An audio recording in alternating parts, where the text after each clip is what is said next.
Hi friends, welcome back to my അമ്മച്ചി kitchen. ഇന്ന് ചപ്പാത്തിക്കും ചോറിനും ഒക്കെ കഴിക്കാൻ പോകുന്ന നല്ലൊരു അടിപൊളി വെണ്ടയ്ക്ക മപ്പാസാണ് ഉണ്ടാക്കാൻ പോകുന്നത്. അതിന് വേണ്ടിയിട്ട് ഞാനൊരു 8-9 വെണ്ടയ്ക്ക ഉണ്ട്. ഇത് ചേർന്ന് ഒരു ഇഞ്ച് നീളത്തിൽ അരിഞ്ഞെടുത്തിട്ടുണ്ട്. ഇത് നമുക്കൊന്ന് വറുത്തെടുക്കാം. അതിന് വേണ്ടിയിട്ട് ഒരു പാൻ വെച്ചു. പാനിലേക്ക് അല്പം എണ്ണ ഒഴിച്ചു കൊടുക്കാം. എണ്ണയിലേക്ക് നമ്മൾ എടുത്ത് വെച്ചിരിക്കുന്ന വെണ്ടയ്ക്ക ഇട്ട് കൊടുക്കാം.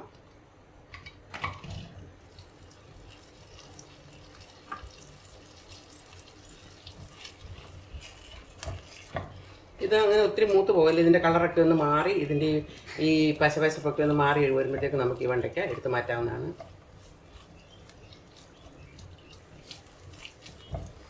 ഇങ്ങനെ ഇളക്കിക്കൊണ്ടിരിക്കണം, അല്ലെങ്കിൽ ഒരു സൈഡ് അങ്ങ് കളർ മാറിപ്പോകും.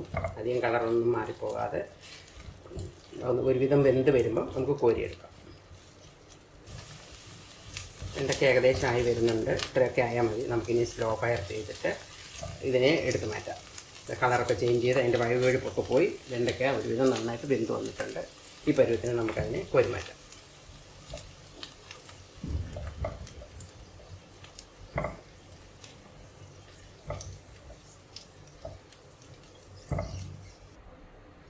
ഇനി ആ എണ്ണയിലേക്ക് തന്നെ ചെറുതായി കൊത്തിയരിഞ്ഞ ഒരു ചെറിയ കഷ്ണം ഇഞ്ചി,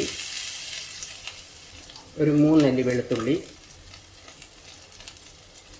ഒരു പച്ചമുളക് എല്ലാം കൂടെ ഒന്ന് വഴറ്റാം.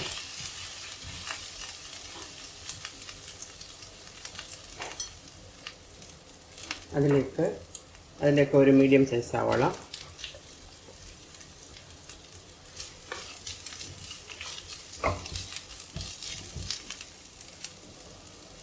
കറിവേപ്പില എല്ലാം കൂടെ ഒന്ന് നന്നായിട്ട്, ഒത്തിരി അങ്ങ് മൂക്കണ്ട, കളറൊക്കെ ഒന്ന് ചേഞ്ച് ആയി വരുമ്പോഴത്തേക്ക് നമുക്ക് അതിൻ്റെ പാകത്തിന് എടുക്കാം. ഉള്ളി ഒത്തിരി മൂത്ത് പോകണ്ട, ഒന്ന് വാടി വന്നാൽ മതി. ഇതൊന്ന് വാടി വരുമ്പോഴത്തേക്ക് നമുക്ക് മറ്റുള്ള സാധനങ്ങളൊക്കെ ഇട്ട് കൊടുക്കാം. ഒരുവിധം ആയി വരുന്നുണ്ട്. ഉള്ളി ഏകദേശം ആയിട്ടുണ്ട്. ഇത്രയും ആയാൽ മതി. ഇതൊരു കളറൊക്കെ മാറി വന്നിട്ടുണ്ട്, ഒന്ന് വഴന്ന് നല്ലതായിട്ട് വന്നിട്ടുണ്ട്. ഇനി നമുക്കതിലേക്ക് ഒരു മീഡിയം സൈസ് ടൊമാറ്റോ ഇട്ട് കൊടുക്കാം. ഒരു മീഡിയം സൈസ് ടൊമാറ്റോ ചെറുതായിട്ട് അരിഞ്ഞത് ഇട്ട് കൊടുക്കാം.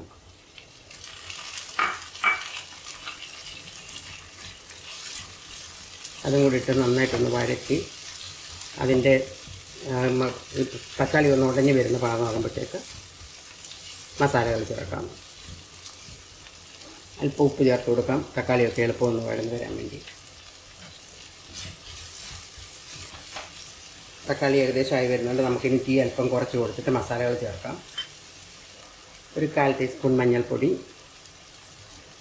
1.5 ടീസ്പൂൺ മല്ലിപ്പൊടി, 1 ടീസ്പൂൺ കാശ്മീരി ചില്ലി പൗഡർ, എല്ലാം കൂടെ ഒന്ന് മിക്സ് ചെയ്യാം.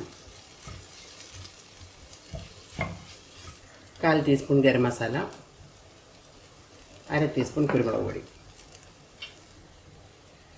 മസാലയുടെ പച്ചമണമൊക്കെ മാറിയിട്ടുണ്ട്. ഇനി നമുക്ക് നമ്മൾ എടുത്ത് വെച്ചിരിക്കുന്ന വെണ്ടയ്ക്ക ചേർത്ത് കൊടുക്കാം. അതും കൂടെ ഇട്ട് നന്നായിട്ടൊന്ന് മിക്സ് ചെയ്യാം. വെണ്ടയ്ക്ക ഉടഞ്ഞു പോകാതെ സൂക്ഷിക്കണം.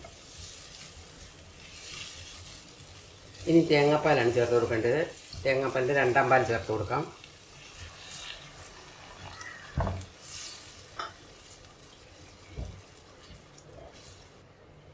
നമ്മൾ മസാലയിൽ അല്പം ഉപ്പ് ചേർത്തായിരുന്നു. ഇനി ഒരു സ്വല്പം ഉപ്പോട് ചേർത്ത് കൊടുക്കാം.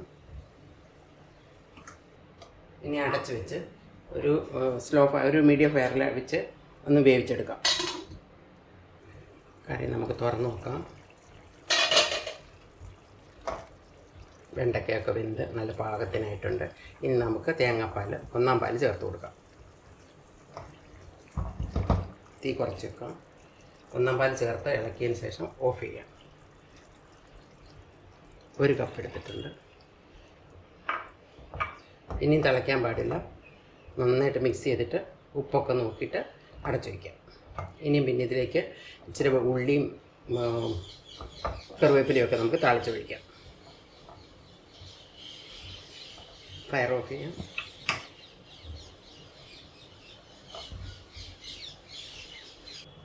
കടുക് താളിക്കാൻ വേണ്ടിയിട്ട് ഒരു പാൻ വെച്ചു. അതിലേക്ക് അല്പം വെളിച്ചെണ്ണ ഒഴിച്ചു കൊടുക്കാം. വെളിച്ചെണ്ണ ഒന്ന് ചൂടാകുമ്പോൾ കടുക് നന്നായി പൊട്ടി വന്നു. ഇനി നമുക്ക് ഇതിലേക്ക് കൊച്ചുള്ളി ചെറുതായിട്ട് അരിഞ്ഞ് ഇട്ട് കൊടുക്കാം. ആവശ്യത്തിന് കറിവേപ്പില. ഉള്ളി നല്ല ഗോൾഡൻ ബ്രൗൺ ആവുന്നത് വരെ നമുക്ക് നന്നായിട്ട് മൂപ്പിച്ചെടുക്കാം. വെളിച്ചെണ്ണയിൽ ഉള്ളി മൂക്കുന്ന നല്ല മണം. ഉള്ളി നന്നായിട്ട് മൂത്ത് വന്നിട്ടുണ്ട്. ഇനി നമ്മുടെ കറിയിലേക്ക് ഇത് ചേർത്ത് കൊടുക്കാം.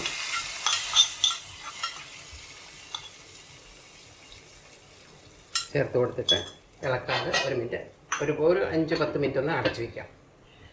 നമ്മുടെ കറി അങ്ങനെ സൂപ്പർ ടേസ്റ്റിൽ ഉണ്ടാക്കിയിട്ടുണ്ട്.